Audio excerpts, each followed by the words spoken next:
Caríssimos, caríssimas e caríssimes, meu nome é René de Paula Júnior, bem-vindos a mais um episódio do Roda e Avisa, aqui onde é tudo, na verdade, uma questão de perspectiva. Eu acho que é esse o assunto do episódio de hoje, perspectiva. A minha perspectiva, eu confesso, ela é bastante peculiar porque eu vejo as coisas a partir do centro. Que centro? O centro da cidade. Eu nasci e cresci no centro de São Paulo e realmente eu só me sinto muito à vontade com esse ruído de fundo, com o ruído urbano. Essa sempre vai ser a minha perspectiva fundamental.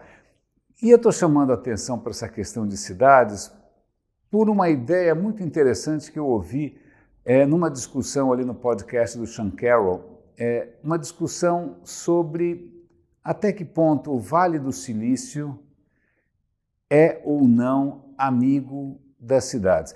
Eu gosto imensamente de cidades, porque cidade sempre foi um lugar de reinvenção. Meus pais vieram para cá do interior para se reinventar, né? E, sobretudo, São Paulo, gente do mundo inteiro veio para cá para se reinventar e fazer novos encontros e criar novos estilos de vida. A gente não só é um caldeirão de etnias, mas a gente também é um caldeirão de ideias, de histórias, de culinárias, de tradições e de cultura. Eu gosto disso, né? E cidades, elas são uma invenção complicada, sempre foram. Desde o começo a gente teve que aprender a lidar com os problemas que as cidades trazem, problemas de saneamento básico, de saúde, de segurança, mas à medida que a gente foi equacionando isso, as cidades reinventaram o que é possível em termos de ser humano, em termos do que é possível, em termos de cultura, de tecnologia, de conhecimento, mas nem todo mundo gosta das cidades. Cidades sempre foram um pouco indigestas para quem vem de uma tradição ou para quem vem de uma perspectiva um pouquinho diferente, seja ela mais rural, não sei, mas eu acho que os Estados Unidos, eles introduzem uma perspectiva nova.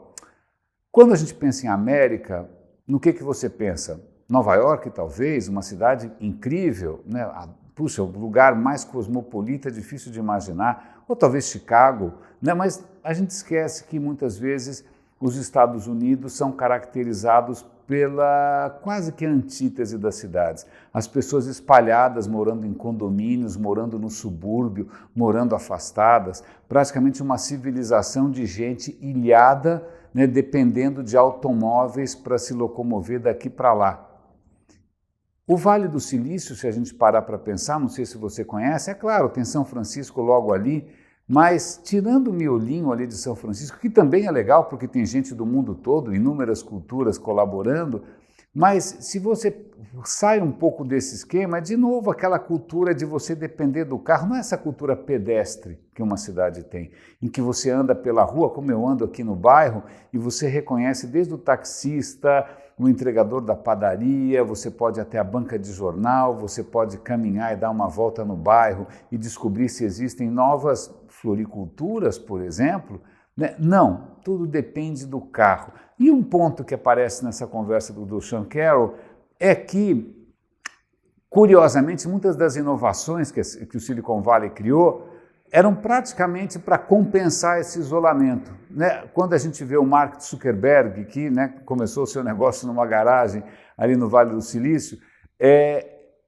quando você ouve ele falar, ele falou, olha, eu estou criando esse metaverso aqui porque provavelmente deve ter gente que mora num lugar em que ele é diferente, não tem muita gente parecida com ele, assim ele pode se conectar com outros tipos de pessoa. Ele está pensando como alguém que mora isolado, não como alguém que, se ele morasse numa cidade, era só dar uma volta no quarteirão, era só ir até o boteco da esquina, era só ir até o cinema a pé, né? Então, veja que curioso, muitas dessas ideias, eu estou pensando aqui explicitamente no metaverso, elas talvez só podem ser imagináveis por quem não conhece ainda o privilégio que é de morar num lugar diverso, num lugar de imprevisto, no lugar do improviso, no lugar do improvável, não é? Então você vai imaginar um metaverso para Que metaverso é esse? É uma nova cidade? É uma nova urbe? É uma nova polis?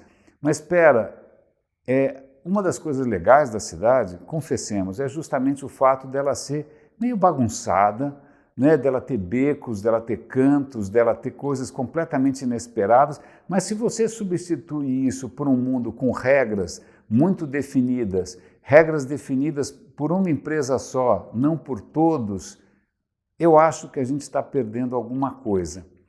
Então, eu fico pensando aqui comigo, claro, as cidades com a pandemia, elas se tornaram ali um foco de atenção. Até que ponto a gente realmente precisa viver numa cidade? Será que a gente, graças à internet, a gente não pode trabalhar todo mundo remoto, viver em algum condomínio fechado? E aí, puxa, que legal, porque aí a gente vai esquecer que tem pobreza, a gente vai esquecer que tem miséria, né? A gente vai viver dentro da nossa pequena bolha. E a gente vai cada vez mais se isolando em bolhas e vai perdendo justamente a possibilidade de encontrar o inesperado quando você vai, por exemplo, comprar flores na floricultura da esquina. E foi assim que eu conheci a mulher da minha vida. Eu não sei se isso teria acontecido no metaverso. Então fica aqui, eu sei que eu tenho uma perspectiva suspeita, fica aqui a minha admiração, o meu fascínio, a minha gratidão, a minha ligação visceral, né? Esse meu vínculo que explica de uma certa maneira a minha perspectiva de alguém que nasceu basicamente no centro.